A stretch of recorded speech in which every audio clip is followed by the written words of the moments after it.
wabarakatuh. Perkenalkan, nama saya Evita Ikalangit dari Prodi PGSD kelas D Universitas Muhammadiyah Purworejo. Di sini kakak melakukan magang 3 di SD IP Ulul Albab 2 Purworejo. Nah, halo adik-adik, apa kabar kalian semua? Semoga selalu sehat-sehat saja dan dalam lindungan Allah Subhanahu wa Ta'ala. Semoga semangat belajar ya untuk pembelajaran daring kali ini. Nah, di sini kakak akan melakukan pembelajaran daring yaitu tentang kelas 4. Tentang tema 2 dan 3. Tema 2 yaitu selalu berhemat energi dan tema 3 ayo cintai lingkungan. Simak dengan baik-baik ya. Nah, adik-adik, sekarang kita ke pembelajarannya ya, yaitu tema 2, pembelajaran 4, selalu berhemat energi. Pernahkah kalian melakukan hemat energi di rumah? Jika sudah, menurut kalian, apa sih perilaku hemat energi itu?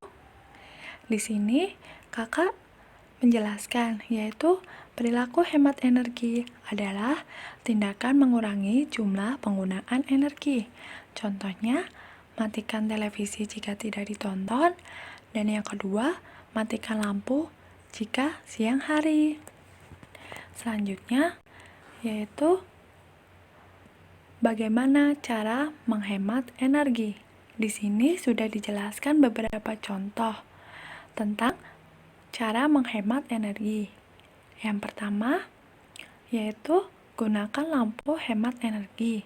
Misalnya, lampu bohlam digantikan dengan lampu neon. Lampu bohlam itu lampu yang berwarna orange, dan lampu neon itu lampu yang berwarna putih. Nah, yang kedua, lakukan kebiasaan menggunakan listrik jika diperlukan saja secara bergantian dan tidak terus-menerus. Contohnya apa sih? Contohnya yaitu jika kita memakai kulkas, maka sebaiknya kita mematikan mesin cuci. Atau jika kita menggunakan mesin cuci, sebaiknya kita matikan kulkas, televisi, dan perabotan lainnya. Dan yang ketiga, ada mematikan televisi, keran air, komputer, atau yang tidak digunakan. Dan yang keempat, lebih diutamakan menjemur pakaian secara alami. Karena jika kita terlalu banyak menggunakan mesin cuci, maka energi yang dihasilkan juga akan semakin banyak. Selanjutnya, mendesain rumah ramah lingkungan atau gedung hemat energi dengan ventilasi yang cukup sehingga pencahayaannya memadai. Seperti pada gambar, yaitu lebih baik menggunakan jendela, dan jika di siang hari, lampu lebih baik dimatikan. Selanjutnya, ada pemerintah menyediakan fasilitas kendaraan umum massal secara efektif dan efisien. Contohnya seperti bus, kereta api, dan lain sebagainya.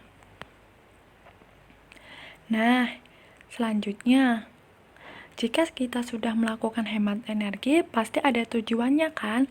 Nah, di sini ada 3 tujuan melakukan hemat energi. Yang pertama, agar generasi berikutnya dapat memakai energi yang masih tersedia. Yang kedua, mengurangi dampak global warming. Yang ketiga, mengurangi perubahan iklim. Lalu, pasti ada juga dampak positif dari penghematan energi, yaitu yang pertama, mengurangi biaya pengeluaran sehari-hari. Karena jika kita hemat energi, maka kita akan menghemat uang kita. Karena biaya pengeluaran energi akan semakin kecil jika kita menghematnya. Nah, dan yang kedua, ada lingkungan menjadi lebih sehat. Selanjutnya, kita ke tema berikutnya ya, yaitu ada tema 3, pembelajaran 4 tentang ayo cintai lingkungan. Jika kalian membuang sampah, di manakah kalian membuangnya? Apakah di sungai atau di tempat sampah? Pasti di tempat sampah, bukan? Nah, hal tersebut termasuk ke dalam kesadaran dalam menjaga lingkungan. Di sini sudah dijelaskan, yaitu apa sih kesadaran dalam menjaga lingkungan itu? Yaitu keadaan di mana kita menyadari bahwa pentingnya sebuah lingkungan yang di dalamnya terdapat makhluk-makhluk hidup yang harus dijaga kelestariannya.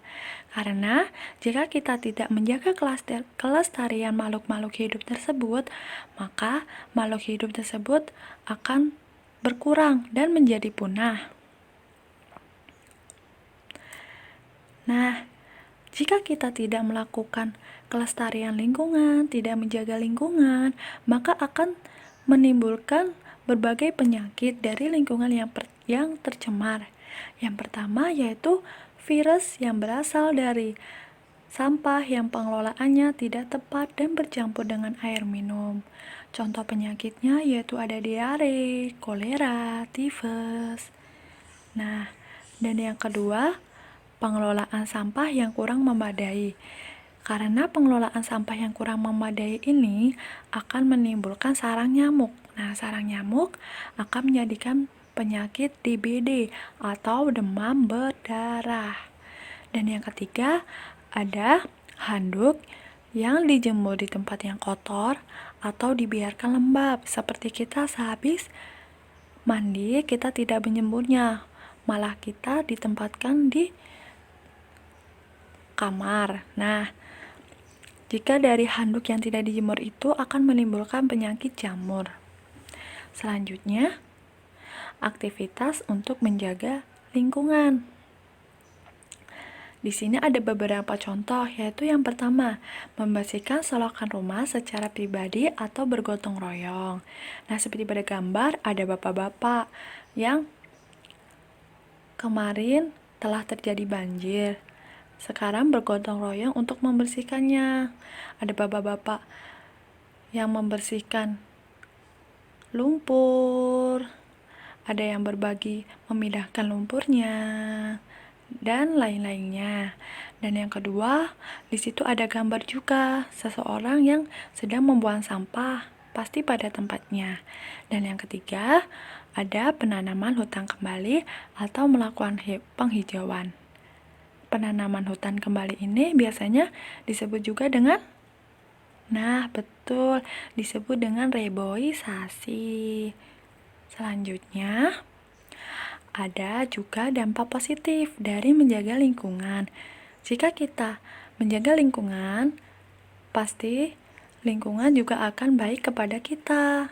Yaitu yang pertama, ada untuk tempat tinggal menjadi lebih bersih dan rapi. Dan yang kedua, ada untuk mempererat tali persaudaraan. Karena jika kita membersihkan lingkungan secara bersama-sama, maka tali persaudaraan kita akan semakin erat. Dan yang ketiga, ada sebagai simbol masyarakat yang berbudaya.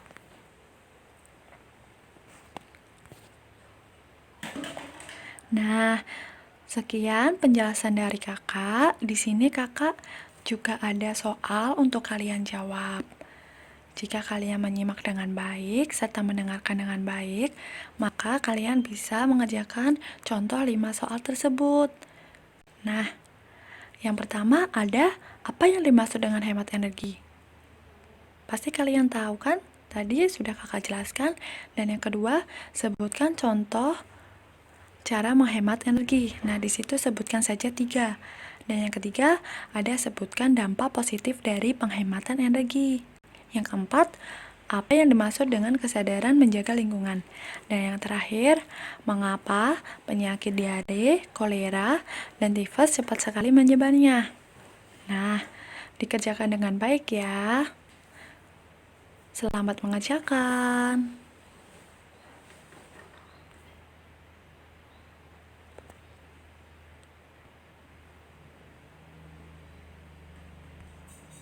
Terima kasih telah menyimak PPT dengan baik adik-adik. Nah, jangan lupa kerjakan soalnya ya. Dan jangan lupa jika perpergian selalu memakai masker, terus melakukan protokol kesehatan, seperti misalnya rajin mencuci tangan dan berjaga jarak. Wabillahi taufiq wal hidayah. Wassalamualaikum warahmatullahi wabarakatuh.